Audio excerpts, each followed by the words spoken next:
to. But evening, Steve, are you happy about this appointment? I was just saying he's done really well as Ian Evatt. I mean, he got Barrow up out of the non-league into the Football League. He got Bolton up out of League Two into League One. He got to the playoff final.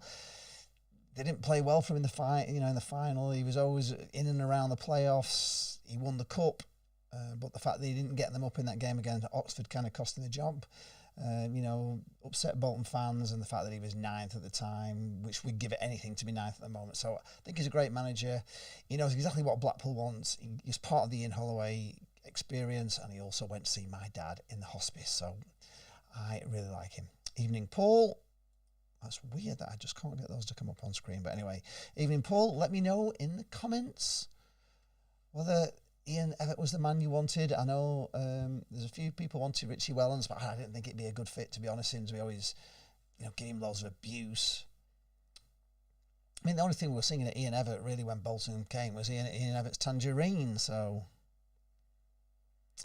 Rocky Malamute says it was a good interview. Is saying all the right things. I do actually have that, and I have the technology sound level a little low. Right, okay, let's put that up. Sure everything's on. Right, is that better? I'm just... all right, okay. Is that better? Can you hear me better now? Well, maybe I've not got the microphone near enough, but sound level. Cheers, Paul. Is that better? Let me know. Is that now you can hear me? The microphone's a little bit higher, but hey, it is what it is. Makes me wonder what will happen when I get off that screen. Right, so what do you think? Were you wanting, it was looking at one time, we're going to get the guy from Luton, which may have been good, but I think Evatt knows this decision, knows this division better. Paul Sylvester says it's better, thank you. Steve Huntley says he can't do any worse than some of the dross we've had from Crappleton onwards. No, indeed. You can't do any worse, can you? I totally agree. I was having a look on a view from the tower. It seems pretty positive on there. A lot of people on there, have been saying it was Evatt, have been talking about it being Evatt for quite a few days. So whether that was just guessing or whether the other day, fit the bill perfectly, didn't he? He's out of work, so, we don't have to pay any compensation to wrestle him away from a club, but I think he fits Blackpool. I think if he plays the Holloway way, he's talking about playing, no fear attacking football. Steve says, I'm pleased too, but unless he has learnt to turn water into Chateauneuf-du-Pape, I think we should temper our expectations a little. He needs to turn the tanker, but there is hope now. He certainly does. He needs to do... It's not going to be easy, is it? It's definitely not going to be easy. They should come up on screen, but they're not. It's frustrating me.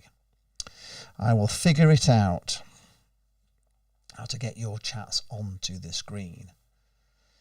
Adrian Moore is here. Hi, Lee. Big up, Morsh. Wow, do you look good? Gosh, Adrian, I'm your biggest fan. Lovely guy. Respectfully, see you soon. I'll be at the Den tonight. Okay, enjoy it. Thanks. I've just got to... Yes, we're on...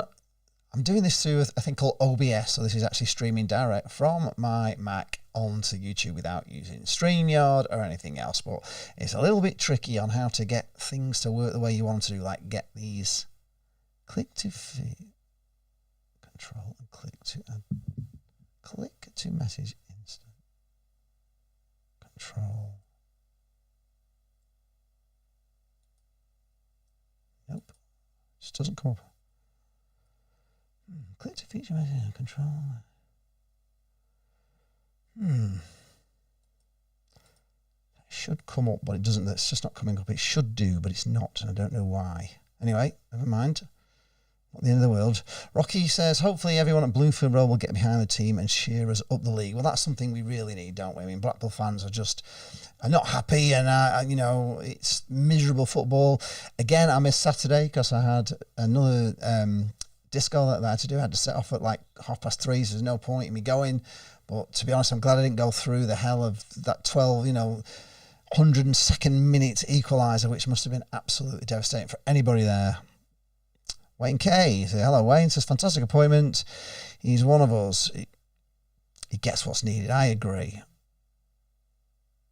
Stephen Lee says, I really don't understand why we get so many injuries. Surely that needs looking at. It's either just unlucky, I mean, you can't compensate for certain things, can you? Ihekwe going off, after a really bad fall, landing his neck wrong, that's nothing to do with training or anything like that. So whether we're just unlucky, but I've said it a few times now, we seem to be sort of, being stretchered off or being carried off. Somebody is being stretchered or carried off in every single home game. Well, it's just about every game, actually. We never finish a game with with the team we start with, and you don't see other teams getting stretchered off, but it's all the time with us. Well, the Mighty Pool, hello, says, absolutely buzzing. Sorry I can't get your things on screen yet. I don't understand why I can't. Should be able to, but they're not. Roy Parry says, Roy Dartford, a great choice for us, and more attacking football with fresher ideas to get the team back in winning ways. Let's bloody hope you're right, Roy.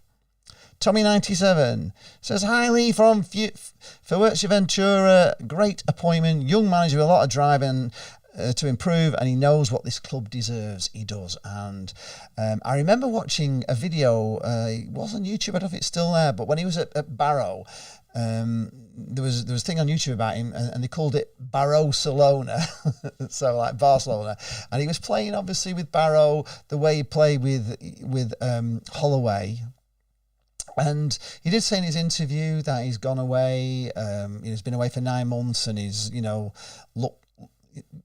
basically just looked at the things he did wrong, the things he did right at Bolton, and he's had the time to reflect on, the problems, the good things, the bad things, and he reckons he's learned a lot from his time off. So let's hope he has. The Mighty Pill says the interview from Evatt was outstanding. We need to get behind him now. And that's another thing as well, not just the injury. They all look so unfit, gassed out at the 60th minute. Well, I'm pretty sure that Ian Evatt will be taking all the training, and you can see he's pretty, he's in pretty good nick himself. He's very lean, isn't he? He's like a lean, mean fighting machine. So hopefully if he can get himself in that condition, he can get these players in a condition where we can actually last 90 minutes. It's just the injury problem at the moment, isn't it? We really are in trouble with injuries. Some of the young kids might have to just come in and step up, and you never know. That's how you find future stars. Yes, Barcelona. Yes, that's exactly what it's called. It was on YouTube, and it was a good interview. It really was. It was a good sort of show, featuring how he turned the fortunes of Barrow around and got them from the doldrums of non-league, and got them into the Football League.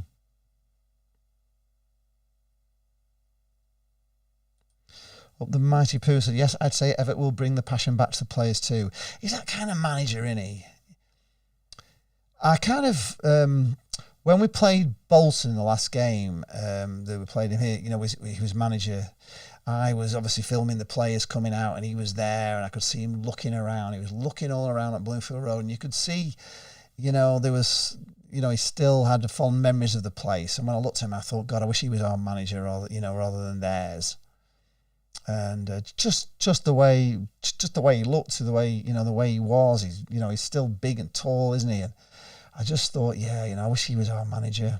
And he was doing such a great job with Bolton at that time as well. Bolton can never beat Blackpool at Bloomfield Road, which is a good thing actually. But he had Bolton playing very well, I thought. Yeah, Steve Holly says, I did hear from a reliable source that Bruce wasn't at Bloomfield Road all that often. Yeah, he didn't take training, did he, and stuff like that. So I think it'll be more hands-on. I did hear that he was bringing Craney. He is bringing Craney, but it seems like Dobbs is staying. It seems like Banks is staying, and it was rumoured on A View for the Tower that Matt Gilks was coming as well with him, which I thought would have been very good. But Banks has got the goalkeepers playing a bit better, although people on A View for the Tower do complain that our keepers don't come out for crosses. They don't command that area, and that's where some of the goals come from, because they just don't get out to the ball when they should do. Finley McCalman says, a fantastic appointment, the best Bolton manager in history, and that was only 9 months ago, so he will still have his mojo. I hope so, but he's had time to reflect, and think about his life, and he was saying he's kind of never had a break really. He's gone straight from being a footballer into management, and it was nice to have a 9-month break and reflect on how he wants to play football, and maybe we'll be the benefit of his experience and his bad experience, I suppose, of getting sacked, and maybe he's learnt a lot from that, and maybe he will be a better manager for it. Well, the Mighty Pill says, not many managers in the EFL with a win rate of over 50%, buzzing for Posh Owena. Well, there isn't, is there? That there isn't, and his record is pretty good, and he knows this division, which is kind of important, isn't he? He actually knows this division, so that's great. The Mighty Pill says, we've only got 12 fit players now with at least 4 long-term injuries. January can't come soon enough if you're Ian Evatt. Well, let's hope he can just, see the players and put them in a, maybe discuss how they want to play and how they're comfortable playing. We're certainly sick of 4-4-2, whether a 4-3-3. I was actually watching Holloway's, that's still on YouTube actually, Ian Holloway masterclass on how he beat Cardiff and how he played with his, I don't know if you've seen it, with all his little pieces, and he was moving around the board and showing how he was, always had a man free everywhere, and he'd seen that either Ledley or Chopra didn't really chase back much, so he knew they'd score. He knew he couldn't stop them scoring, but he reckoned he could score more, and he certainly did. Yeah, Steve only said he didn't do Ollie any harm for having a time away from the game before he came to us. Exactly, yeah, he did, didn't he? So maybe it's Ollie Mark II. True Red is here. Hello, True Red. Hi. How you doing? Yeah, I've just said you're getting Sean Dyche at Forest, I think. If you are Forest, True Red, it is Forest, isn't it? I'm pretty sure it's not United. We're all, well, I'm happy. I am really happy. And when my dad was in the hospice, we actually went to a football match because the hospice would get tickets for a private box. There was a guy that had a private box, and he gave tickets for the nurses or for patients to go and watch the game. So we went to watch the game at Bluefield Road just pretty much before my dad died. We're in the box, and I wrote a lovely little piece about it on my view from the tower about how wonderful it was, that this guy has this box for people in the hospice, and it was just a wonderful experience, and one that I'd never forget. And that got caught up. I think the Gazette got hold of the thing that I posted, and I got contacted, and the club said they wanted to come and visit my dad in the hospice. And the Gazette came as well, took pictures, but when they turned up, my dad was, I think he died a week after, and he really wasn't very well, and it was hard to even get him to talk. We're just visiting him, and he was sat in bed, and then the minute Ian Evatt walked in and Tomo walked in, my dad just went, "It's Ian Evatt," and he just kind of came out of his self, and he was talking to Ian about all the good old days, and Stanley Matthews and Morty and everything, and it was Ian Evatt and Steve Thompson that came from the club, and so I've never forgotten it, and I never will forget it, and I will always be thankful for Ian Evatt for doing that, because it was a very special moment for my dad, a very special moment for me, and a lovely kind of end to everything before, my dad kind of went into sort of like a bit of a coma sort of thing, and then, so it was a pretty big moment. He had a shirt. He was in the Gazette with a shirt and Evo and Tomo. It was fantastic. So I like him. True Red says, good appointment. Bet you're happy with this one, Lee. Not just for Ian Evatt, but what he did for your dad. Yeah, exactly. There you are. You see, I'm telling you a story you already know, but yeah, the fact that he came to the hospice was just amazing. And yeah, I'm over the moon. It's Ian Evatt, and I can't see it being wrong. Yeah, Sean Dyche. Well, he'll do a good job. Sean Dyche. He's a good manager. I think I think he'll do a good job. All the Mighty Pills says, did you see Keith Southern BBC Lancashire interview on Ian Evatt? It's very encouraging about what he said about Evatt and where he thinks he will take Blackpool. No, I didn't. No, I haven't yet. It was an amazing story, and it was just fantastic, and it all came from me just writing a thing about the guy that provided it's 4 rail services. The guy was Simon. trying to remember what his name was. The guy, it's that long ago now, but his company was 4 Rail Services. And they had like a private box, and he just gave, you know, he always had tickets for the hospice, you know, to go in his box, which was beautiful, really. It was absolutely beautiful. I have actually got the Ian Evatt interview. Let's see if this works. I don't know whether it will or it won't, but anyway, let's just try it. If you haven't got Twitter and you haven't yet seen the Ian Evatt interview, I'm going to try it. I'm going to try and keep hold of the comments, and I'll see if it's not working. Then I'll have a look on. Well, I'll have a look on my phone to see if it is working. So here we go. First try. See if I can show this.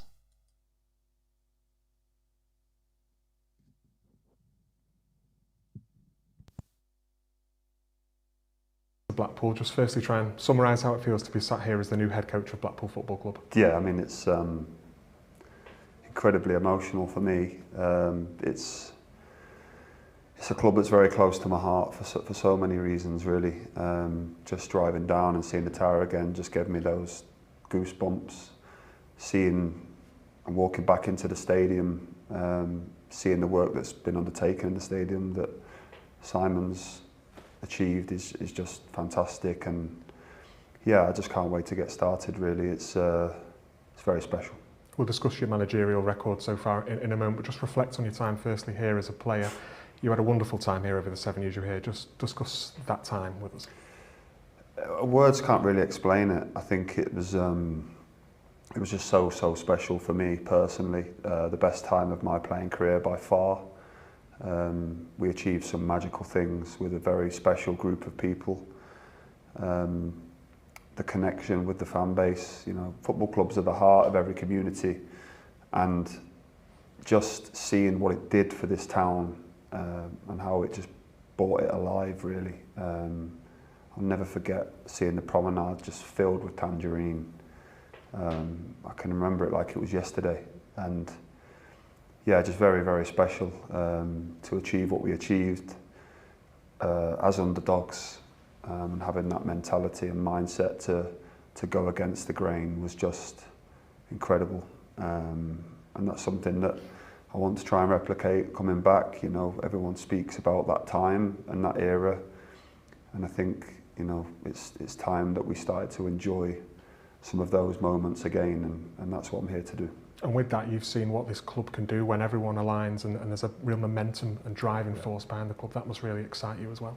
Yeah, I mean, obviously I understand what it means to the fan base. I understand what the fan base want to see. They want to see fearless attacking football.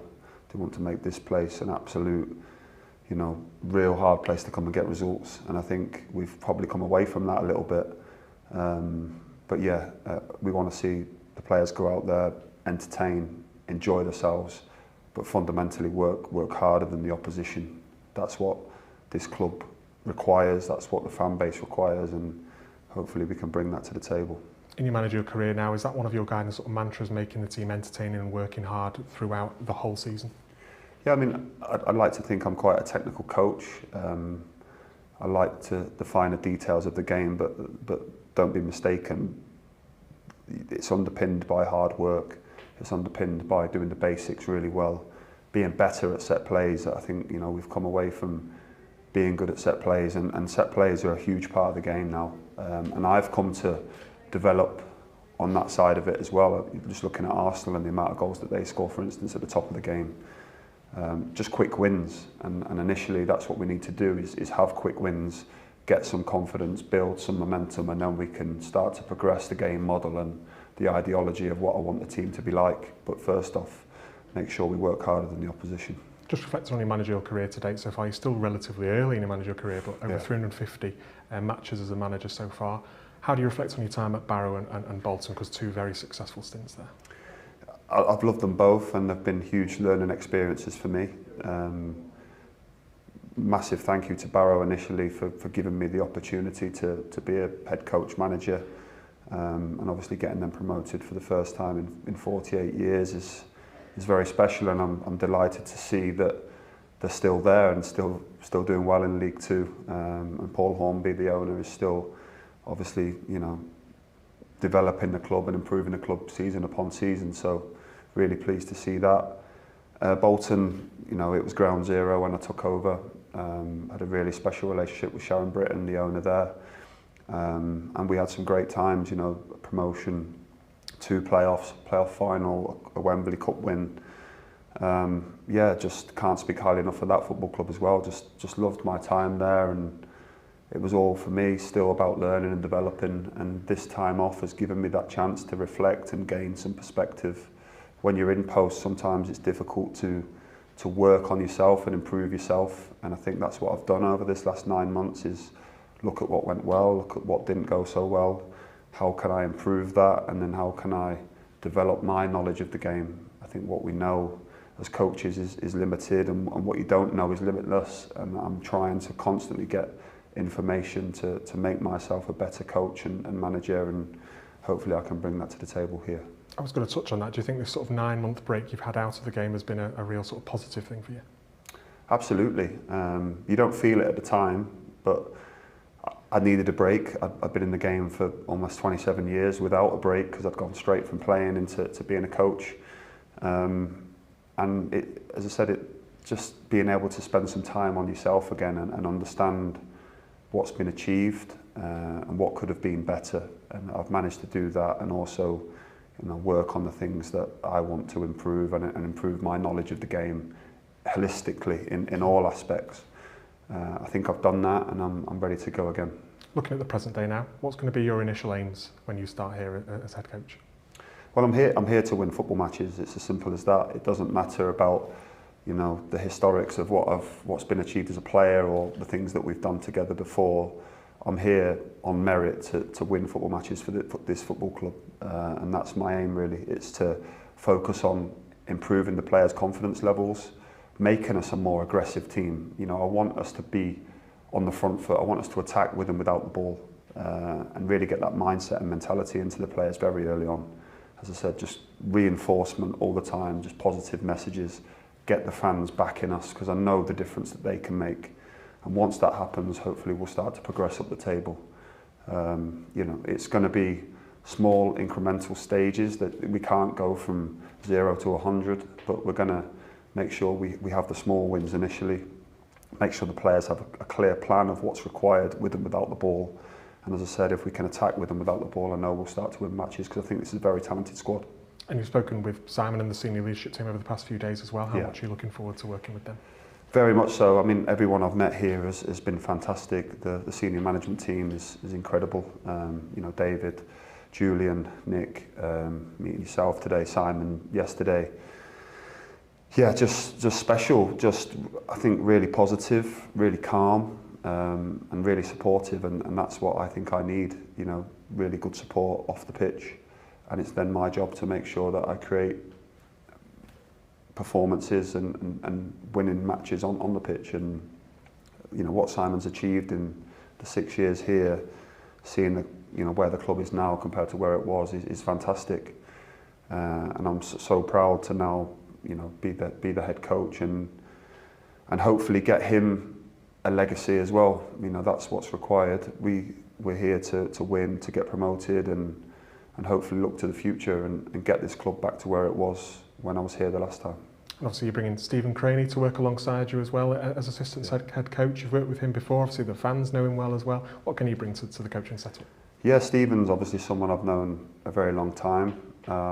He came in very late to the Bolton staffing group, but Stephen brings a wealth of knowledge. He is a really consistent guy, a really good guy, really positive with the players, builds excellent relationships with the players, and is someone that is really supportive to me and can help reinforce my messaging. He knows what I require, he knows what this club requires, so really it's a seamless transition for us to come in and hit the ground running. And finally, what would be your message to the Blackpool supporters? Yeah, just get behind us. I know what you can do for us. I've witnessed it, I've felt it, it's palpable. I understand, we have a part to play in that we've got to get you excited again and get your bums off the seats and be proud of this football club once again and build and recreate that connection that we had. And we're going to do everything we can on and off the pitch to make that happen. I can tell I'm going to give it absolutely everything. I'm going to give it my all. I know the players will do the same. And hopefully, as I said, we can recreate some of those magical moments again. Welcome back. Wish you every success. Thank you very much. Cheers. I like the fact that he said, something about set pieces, which is, I think, is very important. I think it's one of Blackpool's total and utter weak links. We're not good at them, and we concede from them all the time. So if you can fix set pieces for Blackpool, he'll be on his way to actually achieving something, because that, to me, that's one of our Achilles heels is set pieces. Right. Anybody else here? Just comment if you're here, if you still can see me. Let's have a look.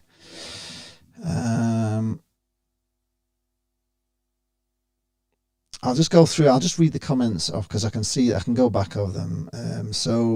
Cool Boy Backyard. Cool Boys at Backyard said, seems very passionate about the job. He does, and I'm sure he's. I'm sure he's happy to be back in football, and I should imagine it's his dream to come back here. I think he applied for it in the first place, before he got the Bolton job. So it's something he's been after for a while. Paul Berry said, I think it's the best appointment we could get. Instant love from the fans. Only worry is he won't get the best out of this squad till probably after the new year. Injuries, so we have to be patient. Well, he's got to work with them. He's got to work with injuries, and he's just got to, whether he brings kids through, whatever, whether we can get some sort of, some of our players back that are out on loan, maybe, to help out. Cool Boy's Backyard says, I think he could do a decent job at Blackpool. I think he certainly could. Stephen Huntley says he's really talking our language. He does sound Ollie-esque. Yes, he does indeed. Thanks for the stream. Did he crash? Yes, I did. Yes, I did crash. I didn't crash. I had to just stop it so I could get back. And I didn't realise I could actually go back into the stream after I stopped it. So that's good. So I know that for next time. So if something goes wrong, I can stop it and I can just restart it again and just come back to the stream. It doesn't lose the stream, which is pretty good. Adventures with K&J says, I think Evatt will be a success at Blackpool. I'm pretty sure he will. He knows this division. He's a good manager. He's done some good things. I've said that already. He got Barrow up out of non-league and they're still in the league. They did a YouTube documentary on him called Barrow-Salona. The way he was playing was pretty much the way that Ian Holloway, played. He took a lot from his time with Holloway and brought it into his own management style. He did brilliant with Bolton. He got them up out of, League Two into League One. And he got them to the playoffs, and then he also got them to the playoff final, and whatever the cup is now, Papa John's or whatever, they won that. They lost in the final against Oxford.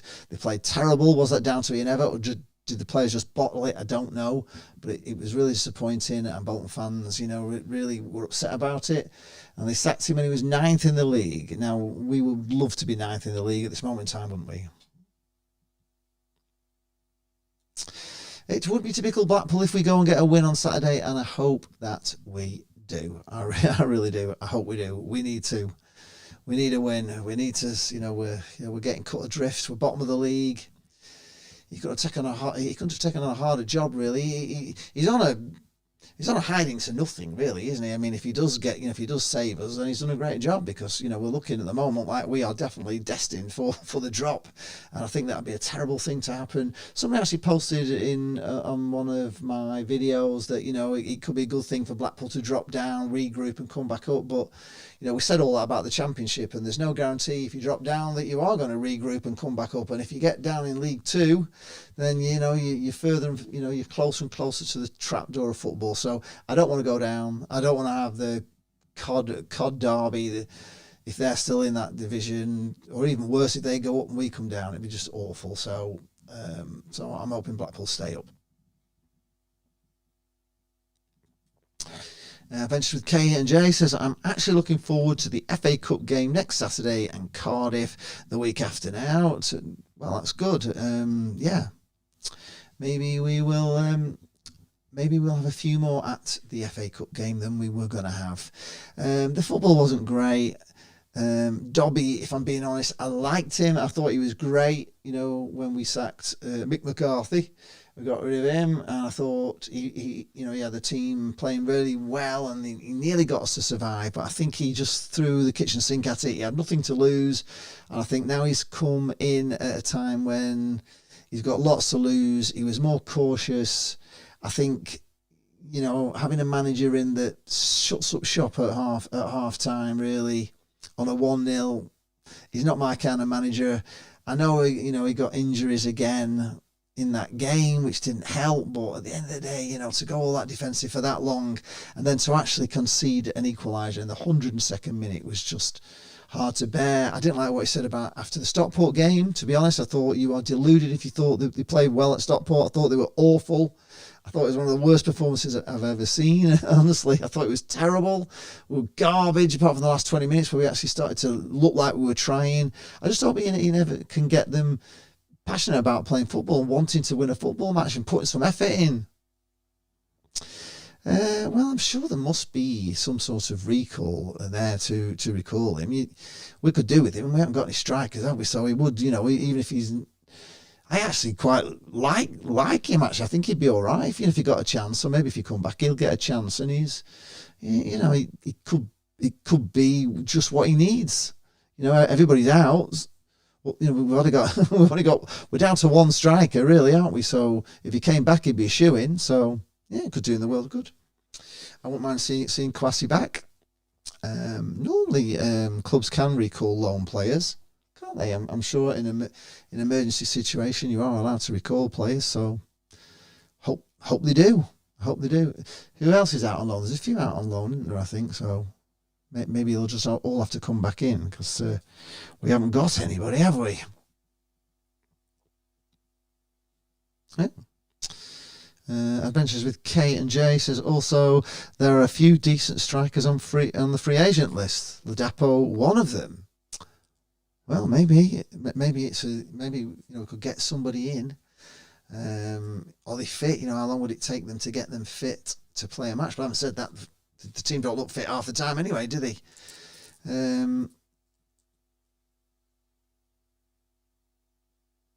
Benjamin Threlfall, hello. Oh, it's Bongi. Bongi the belly Bongi, is it? Yeah. I think that's who you mean you are. Yeah. If you haven't seen him yet, he's a Blackpool fan. He's gone viral on Instagram or something with his belly. I think that's you, isn't it, Bongi? If you haven't seen it yet, go and check him out. He thinks in January. You think in January you might try and raid Bolton? Well, that might be a tough ask, but maybe you know, raid the teams, you know, the players that are playing well in the division below that are kind of too good for League Two. I always think it's not a bad way of getting, you know, if players are really top of the league and playing fantastic in League Two and looking like they're way too good for League Two, then they're good enough to play in League One. We may not be able to afford to raid Bolton. Simon's sort of spent a bit of money this summer, hasn't he? We were all happy. I mean, I was happy. Pickle was happy. We're all very happy about the summer transfer business, and I just can't believe that we're down where we are.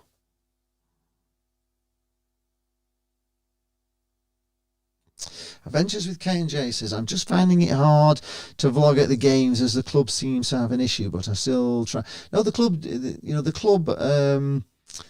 don't see any benefit in football vloggers at all. They don't get it. They think that you're stealing money out of their pockets, and because you're doing a match day vlog that's going to cost them money on their whatever it is, Tangerine TV or whatever. But really, you know, my own thing with my own channel was to promote the club and try and get people to go and watch it. So I never had any intention of causing Blackpool FC any harm financially. And I think it's sad, you know, I think it's sad they have that attitude. But, you know, I'm trying to do things where I don't, you know, obviously I don't film the match anymore. So I've kind of said to Pickle, we'll just do it as like a kind of a watch-alongy thing, a bit like, you know, but I'll just clip the highlights into a vlog. So we'll just watch along with it and show a few, you know, bits of the crowd and try and capture us, you know, jumping up for a goal or whatever, just capture those magic moments while we're talking to camera. I would, as I've already said, like to do interviews with fans before and after the game. That would be my goal, really. Obviously, I've got the monthly show with Pickle, where, well, we may not do one this month because there's not a lot to talk about, but maybe we will do one now. Ian Evatt been announced as manager. Maybe, but yeah, if I could get like final interviews after. I've asked many times where people would like me to stand, where they could find me, if they could find me, so that they could, meet up and give me their opinion before and after the game. I want it both ways. I mean, obviously the raw after the game is really good. If you get you all coming out and you're either slagging it off or you're over the moon or, you're just whatever. That's the kind of, the reactions I want to get. But of course, I want to hear the opinions of people outside the match because my channel's always been about Blackpool fans. So I'd like more of you on. You did get away with the vlog on Saturday, though I tried to do more match build-up and club shop and pre-training. Maybe we can all interview fans, etc. Well, that would be good. If anybody else wants to, if any other of you lot that do vlogging and you're watching this, any of you want to join me and we can have a little posse and you can go round us all and I can help all the vloggers, build the channels, and that's good for everybody. It's good for me. It's good for the club. It's just good, it's good for everybody. It keeps an interest in the game, and I am more than happy to help any YouTuber, any vlogger to build a channel, because at the end of the day, I wish there was a Thogden that watched Blackpool that, I could get a bump off on my videos. So if I can help you lot, then I'm here. You can collaborate with me anytime you want. So there you go, the offer's out there. So if you're watching it, any YouTube vloggers, you want to arrange with me, my email address is lee@leecharles.tv. Email me and we can arrange to meet up outside the ground.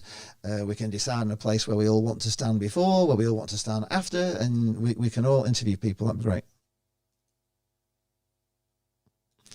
Yeah, well, absolutely. I will interview you. You can interview me, and we can interview people together. We can have my dream is to have like a queue of people waiting to be interviewed, and they can go from you to me, and you can ask your questions and ask my questions, people, and you can put it on your blog, and I put it on my blog, and it'd be all interesting. And yeah, why not? I know, who does? It's the media team that hate it, really. This Blackpool FC media team, honestly, they are, oh God, I don't have words for them, to be honest. See, I don't understand how it ruins the club financially, because it's promoting Blackpool, encouraging people to attend. Exactly. I've said it before, and it's quite a simple point, but just say, for instance, I've got 8,000 subscribers, yeah? And I go into the club shop and I buy a new Blackpool training top, yeah? And I put it on in the studio here today, or I wear it when I'm at the ground. I'm in a video with it on, and somebody says, "Wow, how much is that top? Where do you get that top from?" I say, "Oh, I got it from the shop." It's like it's 45 quid. Or they've got it on a special offer at the moment. Well, I got it for 25 quid. They got a load of them in the shop, all sorts of sizes. Well, if I've got, say, 1,000 people watching that video out of 8,000, that's 1,000 people potentially could buy one of those tops. So let's just say, for instance, 2 people out of that 1,000 thought, yeah, I like that top. I'm going to go in on Monday. I'm going to buy one because I just like it. I've seen it on Lee Charles. I like it. And then imagine if I had 50,000 subscribers, because the club, did things with me, which made my channel grow, and they did things with other YouTubers, and we all grew, yeah. And you grew your channel, and you bought a new top as well, and you had now 10,000 subscribers, and then in another year's time I have 100,000 subscribers. Well, the amount of sales they get from me buying a new shirt, or you buying a new shirt, or whatever, or it's like I used to do the match footage. Obviously, the way I used to do it was I used to kind of film the game, and if there's anything exciting, I'd keep it. If nothing happened for like 10 minutes, it was even remotely exciting, I'd just delete it. So I'd end up, when I got home, with quite a lot of clips of pretty decent stuff, attacking stuff, things that would close, shave past them, any sort of and then I would, chop that down in the video and try and make the video really exciting. So I'd mix a bit of football action, a bit of me getting excited, a bit of the crowd getting excited, and make it look like going to Bloomfield Road is like just an amazing experience. And that, in my head, when I was doing that, I was helping the club, grow. And when the kids used to come on the channel, we used to get all the kids on. And the parents would come up to me and say, oh, it's such a badge of honour, at school, if he could be on this, his mates have been on, and everybody's, when they get to school, these young kids, if you've been on Lee Charles TV, you've been on YouTube, It wasn't the fact that it was on Lee Charles TV, it's the fact they've been on YouTube, which is like the kids' TV. Yeah, it's like kids' TV. They're just, it is a badge of honour at school. And that was bringing families in and kids in. And I'm thinking, wow, this is all the next generation and we're building all this for the club. And yet, they just stopped it all. I don't know. Yes, I'm surprised you did not get any contact from the club. Nothing, no reply at all. I've just said it is, my email is, and in fact I think it's in the channel, all my details are on every description. At the bottom, the description of the video, at the bottom of the videos is all my contact details. So it's just lee@leecharles.tv. So someone's like lee@leecharles.tv is my email. So if you can remember that, or just check on any of the descriptions. You have to scroll down to the bottom. I don't want to put that much description on, but if there is, at the bottom of it, it has all my contact, that email on. Fan forum, I'll never get invited to one of them. Never, ever. They'll invite anybody, but not me, I know 8,000 subscribers, but I'm not good enough to invite to a fan forum, but I don't know. I don't have much to do with them, really. I have, said on previous videos, I do want to be part of the sort of solution rather than part of the problem. I don't want to have a channel that causes them problem. I want to have a channel that, that helps me. And if I can help the football club in any way, I certainly would, I certainly would. I would do things out of the goodness of my heart to help them. I don't want paying for anything, but if anything I could do. The True Red, who came on before there, I talked to Forest Fan TV. Wolfie, now he knows the directors at Forest, and they actually, when he does his live stream for the final day of, transfer deadline day, if they've signed anybody, they actually contact him so he can tell people on his live stream that they're signing somebody. That's how much interaction he has with the club. And do they stop him? No, because they know thousands and thousands of people are watching these. They all want to know who's Forrest going to sign, and he's there, and he gets a message from the club, and you can put it out. We're just signing. He's just putting pen to paper at midnight or whatever. 15 minutes ago, we've signed somebody from bloody Barcelona or something, and he gets that information in, and no wonder his channel's gone through the roof. But he helps them. His channel is helping Forest. Yeah, he got 1,500, but never been invited. No, we are. It's like put the cross up against us. YouTubers. Oh my gosh, they're just ruining us. It's just utter codswallop. No, you don't get paid on YouTube. Even I don't get paid much on YouTube. I make about, at the moment, with the videos down to about, I think I've said this before, about 1,500 views, I get about £5 something. Cost me how much, God knows how much, it cost me a season ticket, it cost me petrol to get there, and it cost me 8 hours of editing for free to make one. So it's not a money-making scheme, but it never was meant to be a money-making scheme. That's never been the idea for me. It was always about just, I started it with this vision. And if you ever go back to my really, really early videos, when Blackpool came back, I actually met the media team, which isn't the people that are running it now.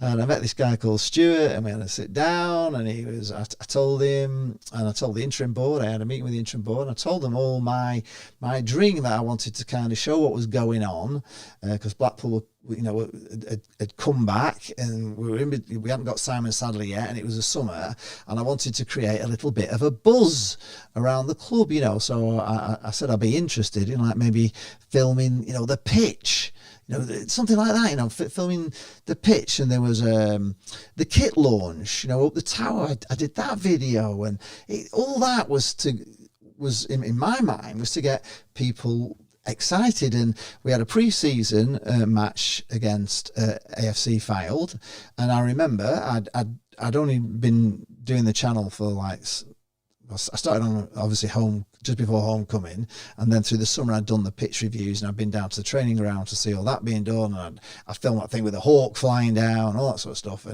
and I was walking in front of all the away fans. It was really full, and I just say, hey, I could say, it's Lee Charles TV, it's Lee, and people recognise me. I'm thinking, oh my God, I am doing something. I was so excited back then, about how I could help, the club get bums back on seats and get Blackpool. And I wanted my channel to be a sort of, in my mind, I had it'd be like this, historical sort of video that people could watch to see how, Blackpool rose from the ashes and what happened when they came back with a new owner, and where they went to, and people could look back in 20, 30, 50, 100, 200 years time and see these videos that I've made, and seeing what Blackpool was like in 2019, what the club was like, and how we progressed to now be like the champions of the world, sort of thing. And I just thought my video would be there at the start of it all, and I had all these big dreams of where it was going to go. And so far I've been, just like you, I'm just so disappointed with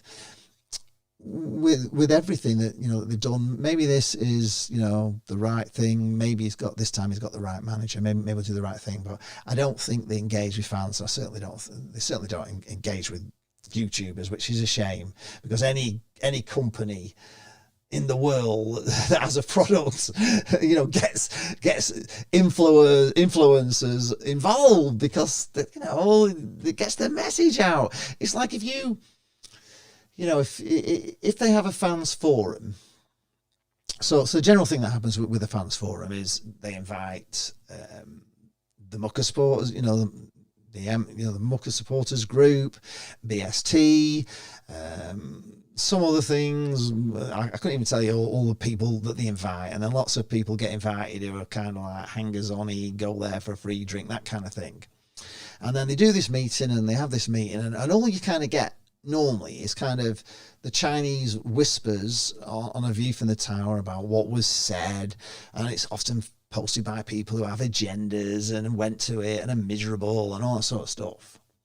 And yet, if they involved us, then whatever message they had, if they worked with us, we could then, send that message out. And rather than it being on sort of A View from the Tower or in a BST newsletter that if you're not in BST you don't read, but most of the stuff, it doesn't go out, it just doesn't go out properly. And people like you or other YouTubers, if they were there, they could say, and we would always say, wow, what a fantastic, because we don't have these. Most of the people in football who are football vloggers for whatever club are normally they do it because they kind of love, they love the club. They're kind of obsessives. They're like the Statos of the world. I don't know if you are, I'm not, but a lot of them are like Nappers, who now works with Fleetwood. He's a part of the media team, but he still does his vlogs as well because they love him. He promotes them all the time. He promotes them, the Fleetwood brand all over the place. And these YouTubers, and especially the young ones, the young ones of you are just passionate kids. And if they're all invited, they'd all be saying, wow, all this fantastic news that they heard at the fans forum. And it would just promote positivity. And the more there are, and the more your views get, because everybody gets recommended off everybody's video, and it just grows and gets bigger. The message gets out, the enthusiasm gets out. It's a massive marketing machine that costs them absolutely nothing, but they just don't see it for some reason. I don't know. Eugene McGeever, hi Lee, how are you doing? I'm doing absolutely fine. I'm happy that it's Ian Evatt. I'm really happy that it's Ian Evatt. As I've said earlier, you have to watch it back to what I said about Ian Evatt. I've got to edit this video as well because I got cut off halfway through. I cut myself off. So anyway, so I'm back. Okay, Adventures with KJ said, I watched someone from USA who does vlogs from NFL games, and the NFL actually ask him to film as much as possible. He even gets invited to players' locker rooms. I know. It's the bleeding obvious. Why do they not see it? Why? Simon Sodley, if you're watching this, why do you not see that? Just read that comment. That's what it's all about. That's what you should be doing. Even if you don't invite me, invite K&J Adventures in or whatever, but just engage with the vloggers, the people who are passionate, the people who want to promote the word of Blackpool FC. They're the Baptists of Blackpool FC, aren't they? They're the ones going out preaching to the world about how good it all is. Why not embrace it all and use it to your advantage instead of like putting it down? Eugene says, remember to smash the like button indeed. Michael Ashford said, you definitely have a lot of people that look out for you each game. I'm one of them, always looking out for you. Well, I'm always there. You have to tell me. If people can tell me where you want me to start, I've tried, honestly, after the match, I have tried everywhere to get you on camera because I want you to come on my camera after the game. I've not been to the last 2 home games because I've been busy. I've been doing discos and I just had to go early. But normally I don't miss many. So I've just had to make a decision because obviously this is just costing me so much money all the time, and I'm not going out to work, and I had to make a decision like last year. I've got to 2 years ago, I've got to get back into DJ, and it's got very busy, and that's how I am. But yeah, after the match, I need to know where to stand. I've tried standing outside the sort of the Scotland Yard sign of the corner flag thing, just on that corner there. Everybody just walks past me. I get the odd one saying, come on, Blackpool. But I don't want them just to go past, go, yeah, come on. I want them to come up to me and talk to me, you know what I mean? It's all right to say, yeah, come on, Blackpool.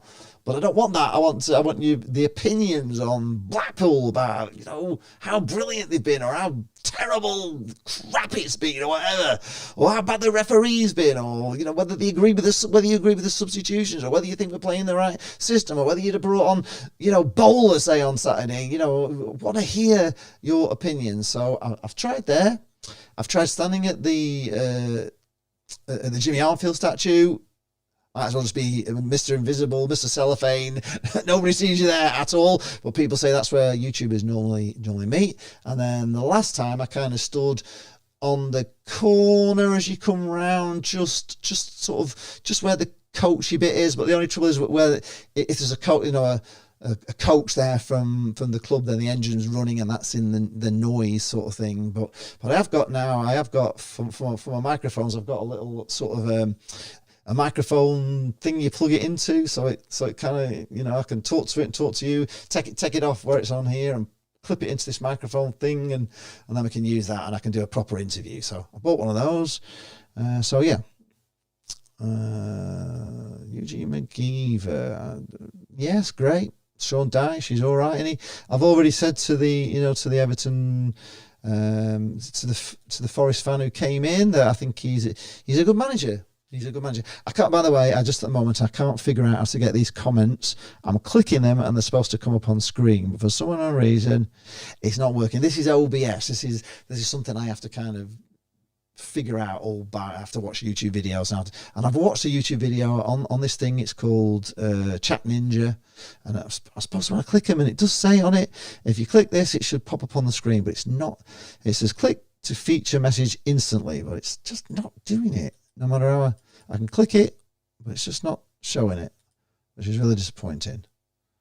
I really need your comments on the screen, But so just for this moment, I can't get it to work, but I will.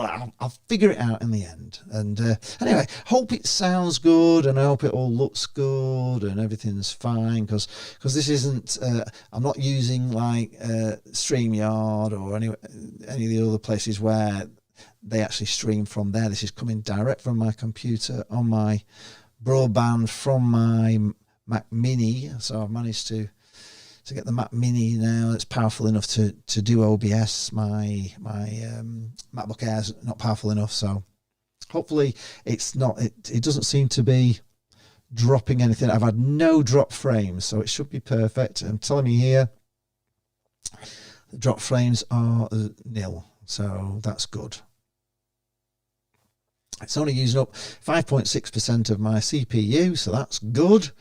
So yeah, so it's all good. I just can't get the chats to come onto the screen, which is absolutely frustrating me. But anyway, now I can do about it.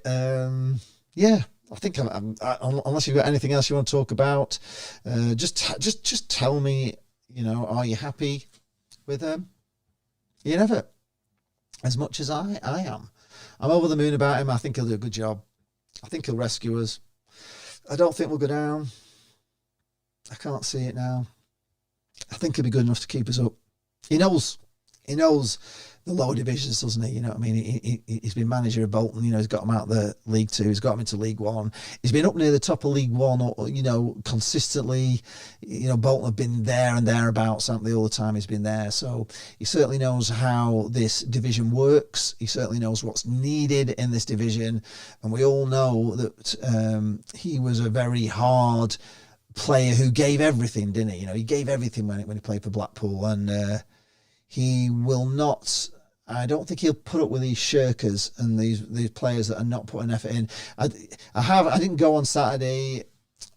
I've seen the highlights on Tangerine TV, the lowlights or whatever. But you know, people were saying the first half it was probably the best they'd seen Blackpool play so far in the first half. But then, of course, the second half, you know, we lost Albie Morgan, and that seemed to be the beginning of the end for it all. Really, we went kind of downhill from there. But yeah, there was definitely signs of improvement. But then again, you know, we get two players going off. You know, Albie Morgan, whether it was an injury or whether it was something to do, you know, with his insulin or whatever. I don't know. I don't know what the reason was for Albie. But you know, I still haven't heard what the Ihekwe thing is. Yes, I am still here. It did end because I had to click it off because I couldn't get back to the main screen where I can change the scene because I'm on OBS. So this is a bit of a. This is how I did the live streams with Jane right back at, you know when we did the we did the quiz nights and everything. I don't know if you remember that, but yeah, during lockdown we did quiz nights, which were really good fun actually. I quite enjoyed them. In fact, maybe I ought to start doing them again. They were fun, but you have to like create scenes. So I've got this scene, which is this way. I've got to have my microphone, I've got to have my camera, I've got to, you know, set it all up, and then I have my chat, which I can see, and then the chat should go on to the screen, but it's not doing anyway. But that's this scene, and then I created another scene, which is my iPad, and that's got the Twitter feed on, and that's going in on another video capture. So I had it on that, but I was trying to figure out, while you were all watching Ian Evatt, I've already watched it, I was trying to figure out if I could figure out why the chat wasn't coming up on the screen. And when I did that, I just had a full screen of chat, and I couldn't get rid of it. There just seemed to be any way to get rid of it, and then so I lost my main screen. So I turned it off, and I thought I'd finished, and then I went back into my streams, and it said I could rejoin the stream. So I came back after about probably 2 or 3 minutes. So sorry if you. Anyway, I'm still here, so we can talk anyway. Right, UTMP says, that was a long story, wasn't it? You really wanted to know. I'm on Sonny Carey watch tonight. Nothing else I want to watch tonight. He's doing very well. Yes, he is, isn't he? And it was one of those things with Sonny Carey. He got a lot of sort of, you know, slagging off, really. Fans didn't really like him and didn't think he was good. Then all of a sudden, he wasn't signing a new contract, and he suddenly started to play out of his jacket, didn't he? And he started playing really, really well. And we all sort of saw the Sonny Carey that I saw in that first game. You know, I've said it before. Jane and I went to, I can't remember who it was against. It was a pre-season match at Bloomfield Road. Sonny Carey came on, his debut, and he was awesome. And I just said to Jane, this young lad, I mean, I think he was 16 or 17. He was young anyway. I said, this young lad he's gonna go for the most money I think Blackpool's ever sold a player for, and I was so disappointed that like he didn't really do as well as I thought he would, and then when he did start to do as really well as I thought he would, we didn't get any money for him, which was a damn shame because I knew he was good. I could see he was good.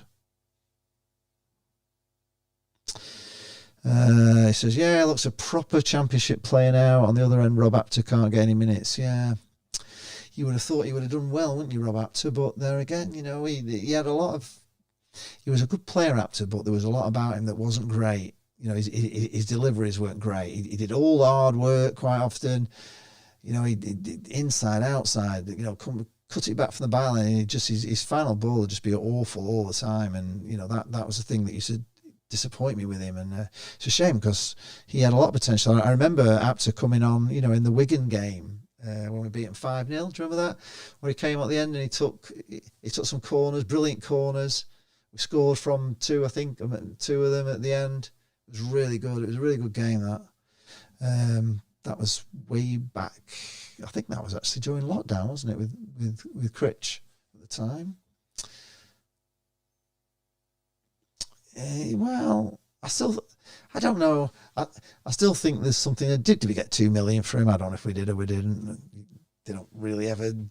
It's always undisclosed, isn't it? I mean, it might be on a View from the Tower. We got 2 million, but you never know the exact figure that we got for players. But yeah, he's got a lot of potential, Rob Apter. He has got a lot of potential. Whether he's good enough for the Championship, I don't know, because that will be the highest he's played. Whereas Sonny's played in the Championship. He played with us in the Championship, and I thought it was a shame that it was 2 young kids in the midfield in the Championship in that year he went down, because if he'd have had probably a couple of good midfielders around him, experienced midfielders, I think we'd have been all right. But because it was young kids in midfield, I think that the teams in the Championship, those midfielders, big hard guys, just saw the 2 of them and just thought, wow, these would be easy to push around. And I think that's what happened. I think that's why we went down from the Championship, because we just didn't have a strong enough midfield, and we were relying on Sonny Carey and what was he called? The guy F-inated P&E anyway. Down, what's he called? Anyway, it was those 2 in midfield, wasn't it? What are my thoughts on the amount of important players who are out of contract this summer? What, for Blackpool? I don't know who they are. I can't say there's really any of these players at this moment in time that I could care less about, really. Not like I normally do. Let's see if Ian Evatt can make me love some of them, because at the moment this isn't my favourite Blackpool team of all time, I can assure you. I'm glad Bowler's come back, but I don't think he's properly match fit. But he has got that ability to do absolutely amazing things, and that goal he scored midweek in the cup was amazing.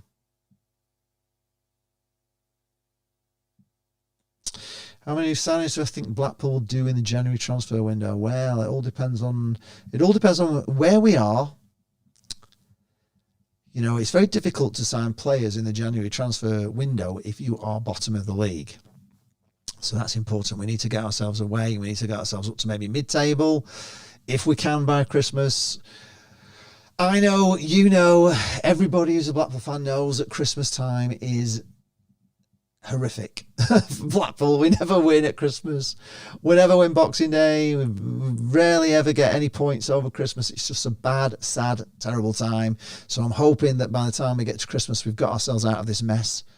And if we have, then maybe we might be able to sign some players. Depending on how much budget Simon Sadler's got, I don't know. I don't know how much money he's had to pay off Steve Bruce to get rid of him, and all his staff maybe to get, whether they just went with him and they don't get paid out, or whether he had to pay all them out as well, who'd be a football owner, that's for sure. How much Ian Evatt's, on. And I don't know, it all depends on money, but we definitely need something, don't we? We've needed a really, really, really a really strong midfielder for a long time, haven't we? Somebody kind of young. Lee Evans could maybe do it if he's in a midfield 3. He's been in a midfield 2. I don't think that's worked very well so far. So it all depends on what system. But I suppose if if Evatt's going to follow Holloway played a 4-3-3, didn't he? Most of the time.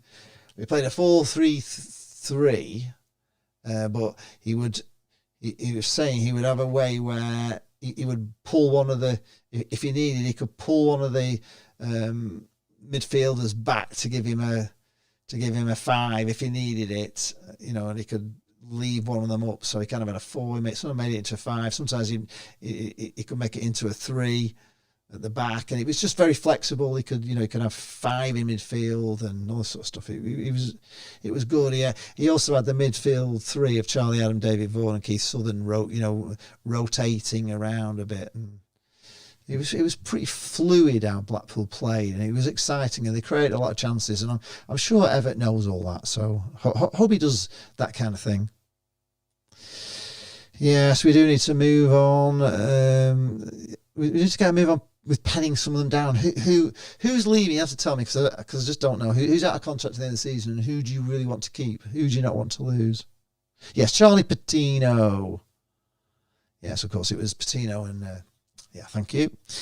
Patino and Sonny Carey in midfield, and they're just 2 young kids, and I just don't think they were strong enough for the Championship. I think both of them needed, they needed a Kenny Dougal with him. Oh. Bowler won't be happy with Evatt. Evatt isn't a fan of wingers, but I tend to feel that Bowler, he's more direct. He doesn't really need to be a winger, does he? He needs to be sort of a roaming around, kind of just playing off the front man sort of thing. Because that run he did in the cut, where he just cut through and went left, right, left, in, and then that was he didn't go outside of him, did he? He tends to go in Bowler, so he's not particularly a winger, I don't think. But he does know that Blackpool fans want attacking football. Yes. Okay, so you're pretty sure the likes of, Albie would be, Albie would be a shame to lose him. Fletcher, I like him, but there's times when I think, why do I like him? Well, I think he's really good with the ball at his feet. He's not so good in the air, and I think if they can sort of play more to his feet, I think he's more of a useful weapon as that. Ollie Casey, again, sometimes he's brilliant. Sometimes not. Coulson, is he I kind of like him, but he gets a lot of slagging off on the view of the tower. A lot don't like him, so probably wouldn't be bothered. But that's quite a few to replace there, isn't it? So, but whether they want to stay here with the fans booing them when they come off on Saturday, I don't know. Yes, he can't hit it. He can't hit it. I agree. I say this to Bestie all the time. Bestie's not keen on it, but I say he is good with the ball at his feet. He is really good. Fletcher, for a big man, can't head it, but a great playmaker. Yeah. Sorry I can't put your comments on screen. I will fix this. I will work it out. Just as long as the stream hasn't dropped out, you can all hear me, then I'm happy. Anyway, I think that's it for now. I've got nothing else to say. I'm happy. Hope you're happy. If you're watching this on the sort of rerun of it, then post in the comments down below. Just, are you excited? Are you looking forward to seeing Blackpool play a more attacking style of football? Are you looking forward to seeing Ian Evatt sorting out the free kicks, the set pieces, because we are terrible at them. We waste so many and we let them in from them. So if he can improve that, if he can make a score from them and defend against them, then I think he will sort Blackpool out. What the Mighty Pill says, I'll tell you, Ashworth was absolutely unbelievable on Saturday, as was Ihekwe. Yeah, I do believe. John Bell is here. Hi, John. Sorry, I'm just going. I've been here for an hour and 20 minutes. So I'm going to get off. We need Charlie Patino. Do we? Would he want to come back? I mean, it's probably an older, wiser player now. He could be really good. Oh, the Mighty Pill says, Ian Evatt, Tangerine Army. Indeed. And John Bell says we need Charlie Patino. I'm sorry I can't put your comments up online, but I will see you soon. When I get this all sorted out, I'm going to do more, because I kind of like it if I'm more in control of things. The only thing I can't do is get guests in on this. I can't figure it out, and I can't figure out how to get chat on. Thanks a lot for watching. I'm going to end it, and I will see you. I'll see you soon, and hopefully, any YouTubers watching this, if you watch this and you want to contact me and you want to sort of do stuff together before and after the match, then I'm more than happy to help all of you grow. You know what I mean? I want us all. YouTube is all about collaboration. You know, it's collaborating, which is why the club should be collaborating with us as well to build their YouTube presence as well. Bye, UTMP. Bye, John. You're very welcome. Preston are losing 1-0 against Birmingham. Thank you very much. We shall finish on that, and hopefully it stays that way. Thanks a lot for watching. I'll catch you in the next one.